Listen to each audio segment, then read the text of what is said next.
Ketika dia kondisinya sakit, udah lansia, gula darah tidak terkontrol, hipertensi, keluarga mau gimana gitu kan.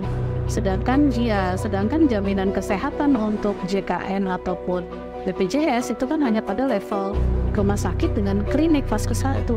Yang kalau yang middle ini gimana? Akhirnya mereka terlantar di rumah.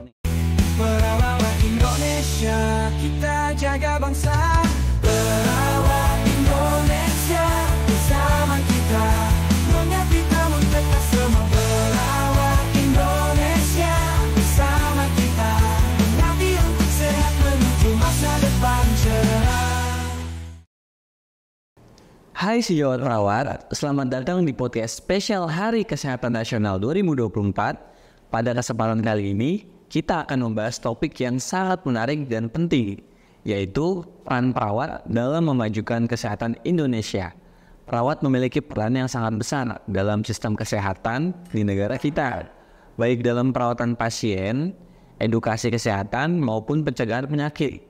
Untuk itu, kami akan mengajak narasumber yang berkompeten untuk berbagi wawasan tentang bagaimana peran perawat bisa mendorong kemajuan kesehatan di Indonesia. Berikut kita sambut Ibu Irma Puspita Arisanti, SKP NTN. Halo Ibu, apa kabar? Halo, baik. Sehat ya? Alhamdulillah. Terima kasih Bu sudah menyempatkan untuk podcast atau diwawancari oleh saya nih Bu. Ya, di podcast CNS. Oke Bu. Di hari HKN tahun 2024 ini Bu, ya saya mau ada sedikit berdiskusi, bertanya dan juga ngobrol sih Bu. Kita ngobrol santai. Salah satu aspek penting dalam memajukan kesehatan Indonesia adalah meningkatkan kesehatan masyarakat yang tidak lepas dari edukasi dan pencegahan penyakit oleh perawat. Dengan keterampilan komunikasi dan keahlian mereka, memainkan peran yang sangat penting dalam hal ini. Menurut Ibu, peran apa saja atau langkah-langkah apa saja yang perlu diambil oleh perawat untuk meningkatkan kesadaran masyarakat tentang pentingnya hidup sehat? Ya. Silakan Ibu. Baik, terima kasih Mas Agi. Oke, jadi peran perawat itu penting banget. Ya, karena perawat itu memiliki waktu yang lebih banyak berinteraksi dengan pasien dibandingkan dengan tenaga kesehatan lainnya. Ya, perawat itu kalau dirawat inap itu bisa 24 jam ya, nemenin pasien. Dirawat jalan juga sama, mulai dari pengkajian awal, ya kemudian pasien pulang juga itu cukup lama interaksinya dibandingkan dengan misalnya dengan dokter, dengan apoteker, atau dengan ahli gizi. Jadi peran perawat sangat penting ya, terutama dalam edukasi. Bagaimana kita mengedukasi pasien dan masyarakat untuk bisa meningkatkan kehidupan kesehatan mereka. Ya, mulai dari pola hidup sehat, ya, pola makan, kemudian bagaimana menciptakan lingkungan yang sehat juga. Karena lingkungan juga mempengaruhi ya, kalau lingkungan kita memiliki pola yang sakit atau kebiasaan yang sakit, itu akan berpengaruh ke anggota keluarga yang lain. Contoh misalnya pada kasus pasien dengan TB. Jika ada salah satu anggota keluarga yang menderita TB, maka potensi anggota keluarga lain untuk terkena itu sangat besar. Jadi kalau tidak dijaga, misalnya alat makannya diperhatikan, kemudian mengingatkan untuk konsumsi obatnya teratur, karena TB itu cukup lama ya pengobatannya 3-6 bulan. Jadi kalau tidak teratur pengobatannya, dia terputus obatnya, infeksinya akan berlanjut lagi dan itu potensi keluarga tertular. Ya diperhatikan juga misalnya kondisi rumahnya. Kalau kondisi rumahnya sirkulasinya tidak bagus, sirkulasi udara terlalu tertutup, terlalu lembab, tidak bisa sinar matahari masuk, itu juga akan menyebabkan menjadi tidak hanya satu anggota keluarga yang terkena, tapi bisa anggota keluarga yang lain. Jadi lingkungan juga penting untuk diperhatikan. Jadi di situ peran perawat adalah mengedukasi, ya. Kemudian yang kedua adalah memotivasi, konseling, gitu kan, untuk masyarakat-masyarakat yang mungkin kurang informasi terkait pola hidup sehat, ya, termasuk kebiasaan mencuci tangan aja. Itu hal yang sederhana ya. Tapi kadang kita tuh lupa gitu ya. Tapi susah gitu. Betul banget. Contoh misalnya kita habis main kucing, misalnya peliharaan, megang burung, megang apa, nggak ingat untuk langsung cuci tangan. Bentar gitu ya. Taunya nggak sadar kita ngambil makanan, kita megang kasur, kita megang anak kita misalnya atau adik kita. Nah itu kan sudah berpindah kumannya. Nah itu kebiasaan habit-habit yang kayak gitu juga harus menjadi menjadi tertanam di dalam masyarakat. Nah ini disinilah peran perawat untuk tidak lelah-lelah untuk mengedukasi, konseling ya, kemudian memotivasi masyarakat untuk berperilaku hidup sehat gitu. Oke, dan juga reminder mungkin selalu mengingatkan gitu dia peran perawat memang sangat penting teman-teman dalam kehidupan masyarakat itu dia. Jadi Ibu dalam konteks pencegahan penyakit, bagaimana perawat berperan dalam mengedukasi masyarakat tentang pencegahan penyakit menular? Contohnya seperti kasus kemarin beberapa tahun yang lalu yaitu COVID-19 dan juga penyakit tidak menular seperti diabetes atau hipertensi. Itu dia. Peran perawatnya ya. Iya Ibu. Sama sih dengan yang tadi saya jelaskan sebelumnya, yaitu dengan edukasi ya terutama. Kemudian biasanya kalau di dalam fasilitas pelayanan kesehatan tingkat pertama seperti puskesmas, klinik, kita punya program-program yang sifatnya seperti penyuluhan ya, atau kegiatan-kegiatan misalnya kayak senam diabetes ya. Kemudian kalau untuk penyakit menular tuh biasanya kita ada visitasi ke rumahnya untuk melihat kondisi rumahnya. Kemudian kita mengedukasi, kita membantu untuk memperbaiki kondisi rumahnya supaya lebih sehat lingkungannya, termasuk sirkulasi udara dan lain sebagainya. Kebersihan juga di situ. Jadi kalau kita ada namanya perawat komunitas, salah satu fungsi dari perawat komunitas adalah bagaimana bisa terjun ke masyarakat ya, bukan hanya di dalam ya. Kalau di dalam kan mungkin ada perawat medikal bedah, ada perawat anak gitu ya. Komunitas itu lebih kepada bagaimana bisa menyehatkan masyarakat sebelum kondisi dia sakit gitu. Nah masyarakat di sini tidak hanya bicara individu tapi juga keluarga gitu. Jadi ada kesehatan keluarga, ada kesehatan individu. Oke. Nah Ibu, peran perawat ini nih Bu, dalam dunia kesehatan pasti terus berkembang dong Bu, ya kan? Seiring dengan kemajuannya teknologi, apa sih Bu peran teknologi dalam pekerjaan sehari-hari perawat dan bagaimana ini bisa membantu meningkatkan kualitas pelayanan kesehatan di Indonesia? Iya, teknologi itu saat ini memang tidak bisa terhindari ya. Kita harus menerima, nggak bisa lagi menolak teknologi. Nah termasuk di dunia kesehatan, BPJS juga itu sudah membantu banget dengan memiliki aplikasi yang cukup mudah untuk terkoneksi dengan vaskes-vaskes yang ada. Oke, mobil JKN itu. Yes, mobil JKN untuk pasien. Kemudian kalau kami kebetulan saya kan di klinik ya. Pelayanan klinik kami juga sudah ada bekerja sama dengan BPJS. Itu ada namanya P-Care ya, yang di mana di situ terkoneksi dengan aplikasi yang e-medical record yang klinik atau puskesmas miliki. Jadi terkoneksi dan itu sudah diatur dalam kebijakan Kementerian Kesehatan juga bahwa setiap klinik harus memiliki e-medical record. Kalau dia bekerja dengan BPJS itu harus tersinkronisasi dengan aplikasi yang ada di BPJS. Jadi yes, nah termasuk di dalamnya juga ada program-program yang kontak tidak langsung, telemedicine, itu bagian dari kontak tidak langsung. Bagaimana kita bisa memfollow up pasien melalui telemedicine ya. Misalnya ada pasien yang sakit datang, kemudian kita follow up melalui telemedicine, bagaimana kondisinya, perkembangannya, apakah membaik atau perburukan. Nah itu di dalam BPJS juga menjadi salah satu indikator kualitas dari pelayanan.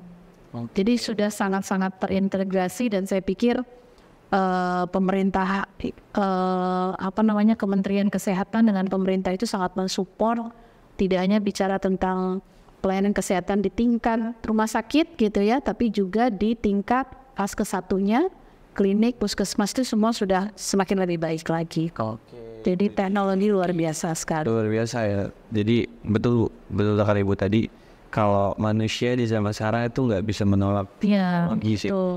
Perkembangan teknologi karena emang sering berjalannya waktu ya memang harus beriringan. Kita sama-sama butuh.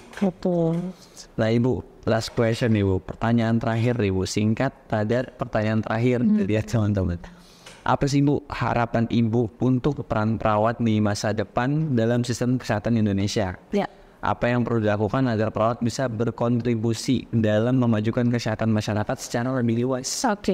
Ini pas banget. Kemarin itu waktu saya ke Jepang, saya visit salah satu rumah perawatan. Oke.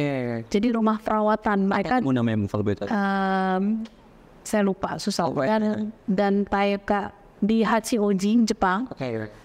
Saya berdiskusi dengan pimpinannya, Ibu Sasano. Jadi beliau menyampaikan di Jepang itu mereka punya namanya asuransi kesehatan lansia. Oke. Kesehatan ya. Iya. Jadi mereka punya asuransi kesehatan lansia dan ada asuransi lansia yang sehat. Yang kesehatan ini yang sakit. Nah, salah satu layanan yang mereka berikan adalah bagaimana bisa ada namanya kalau di internasional di negara lain itu ada namanya rumah sakit pertengahan. Oke. Apa ya, level 2 istilahnya. Jadi rumah sakit level 2 itu memperantarai antara rumah sakit dengan Vaskes 1, dengan puskesmas, dengan klinik gitu. Nah, rumah sakit level 2 ini dia lebih ke nursing care. Jadi lebih ke perawatan, bukan kuratif. Biasanya pasien-pasien yang masuk pada rumah sakit level 2 ini itu adalah pasien-pasien yang memang pada kondisi yang udah nggak bisa diapa-apain gitu ibaratnya. Nah, ini menjadi challenge, tantangan kalau menurut saya bagaimana perawat ini bisa pemerintah bisa mensupport perawat untuk bisa menyelenggarakan level 2 ini. Karena level 2 ini cost-nya tentunya akan lebih murah atau lebih rendah dibandingkan kalau di rumah sakit, perawatan di rumah sakit. Jadi level 2 itu lebih ke observasi, monitoring, tidak lagi melakukan pengecekan yang harus lab, ronsen, tidak perlu karena pasien ini memang pada level yang ya sudah di maintenance aja. Ibaratnya dalam tanda petik meninggal dengan damai, meninggal dengan senang gitu. Jadi kalau kita sebut tuh pada pasien-pasien terminal ill. Terminal ill itu bukan terminal Pulau Gadung ya. Jadi terminal ill itu adalah penyakit-penyakit yang memang sudah tidak bisa disembuhkan. Udah ujung. Nah, contohnya pada lansia dengan penyakit kronis dengan DM, itu juga termasuk terminal ill. Apalagi dengan lansia ya. Karena DM itu kan penyakit yang tidak bisa disembuhkan. Hipertensi penyakit yang tidak bisa disembuhkan. Ya tinggal memperbaiki pola hidup supaya terkontrol gula darahnya. Nah, itu kan perlu ketika dia drop, ketika dia kondisinya sakit, udah lansia, gula darah tidak terkontrol, hipertensi, keluarga mau gimana gitu kan. Sedangkan jaminan kesehatan untuk JKN ataupun BPJS itu kan hanya pada level rumah sakit dengan klinik Vaskes 1. Yang kalau yang middle ini gimana? Akhirnya mereka terlantar di rumah, nggak ada yang ngerawat. Kalaupun mau home care, nggak sanggup biaya untuk home care. Ya namanya home care kan tentunya spesial dong, beda dengan kalau dirawat. Coba ya Bu. Nah di klinik di rumah perawatan Jepang ini yang saya kunjungi itu dia memang pasien-pasien yang harusnya kita home care-in, tapi dikumpulin jadi satu fasilitas. Gitu loh. Jadi pasien ini udah dipulangin ke rumah karena dari sisi pengobatan udah nggak bisa ngapa-ngapain lagi. Sedangkan Vaskes 1 klinik nggak bisa ngapa-ngapain juga. Nah pasien-pasien model ini kan kalau di Indonesia home care satu-satu biaya mandiri. Nah di mereka di Jepang itu dikumpulin dalam satu fasilitas. Kemudian itu disitulah mereka dirawat. Jadi cuman ya bantu pemenuhan kebutuhan nutrisi, cairan, observasi, udah gitu aja kegiatannya. Tidak ada intervensi kedokteran yang medis yang yang khusus gitu karena memang sudah pada fase terminal. Nah ini lihat kalau ini bisa menjadi sebuah peluang gebrakan ya, mungkin kalau Menteri Kesehatan dengar ya, level 2 ini bisa menjadi sebuah dari sisi budget itu jauh banget dibandingkan kalau pasien harus di rumah sakit. Dari sisi kualitas hidup pasien akan lebih baik. Nah dari undang-undang itu kan di 1945 juga menyatakan bahwa negara itu memiliki kewajiban untuk melindungi masyarakat seluruh. Ya tidak hanya negara bangsa tapi juga masyarakat ya. Salah satunya adalah menjamin kesehatan. Nah ini mungkin yang PR juga mungkin ya dari Menteri Kesehatan dan BPJS. Untuk yang di middle ini gimana gitu ya, terminal ill gimana, termasuk contoh pasien kanker, pasien HIV. Nah mereka kalau nggak bisa diobatin kan, Mau di rumah sakit mau diapain lagi? Udah nggak ada tindakan-tindakan apapun, dipulangin sama mereka. Di rumah siapa yang mengurusin ibaratnya gitu. Nah ini perlu menjadi PR ya, yang buat saya menarik sekali karena waktu diskusi itu beliau juga sampaikan bahkan negara itu membayar mereka itu yang butuh perawatan yang menengah tadi, ya yang in the middle tadi gitu, sehingga walaupun ada kewajiban dari keluarga itu membayar sekitar 10%-nya, 90% ditanggung negara untuk pengobatan atau biaya hidup dia di rumah perawatan. Ya, jadi ini peluang banget dan menjadi sebuah tantangan buat kita semua, bagaimana bisa menjadi Indonesia bisa seperti itu, gitu ya. Jadi di Hari Kesehatan Nasional ini bisa menjadi, kita mungkin ada PPNI mungkin nanti bisa melakukan focus group discussion gitu ya, terkait gimana nih kita bisa propose ke pemerintah untuk ada lah level kesehatan tersebut. Karena di Indonesia kan baru ada tipe A, rumah sakit tipe A, tipe B, tipe C. Itu tidak bicara level kesehatan pasiennya, tapi lebih ke fasilitas rumah sakitnya gitu. Nah ini nanti kriterianya akan berbeda. Mungkin halnya kayak hotel bintang 5. Ya, mungkin kalau yang dia ada sekarang tuh panti jompo. Nah, panti jompo itu kan untuk lansia yang sehat. Nah, ini kita bicaranya bukan hanya lansia yang sakit, tapi tadi pasien-pasien yang pada kondisi terminal ill atau yang tidak bisa diapa-apain lagi. Nah, itu dia teman-teman. Terima kasih banyak untuk Ibu Irma sudah mau menyempatkan untuk hadir di podcast CNS dan mau diwawancarai dan memberikan wawasan yang sangat luas dan juga menarik, juga bermanfaat untuk kita semua.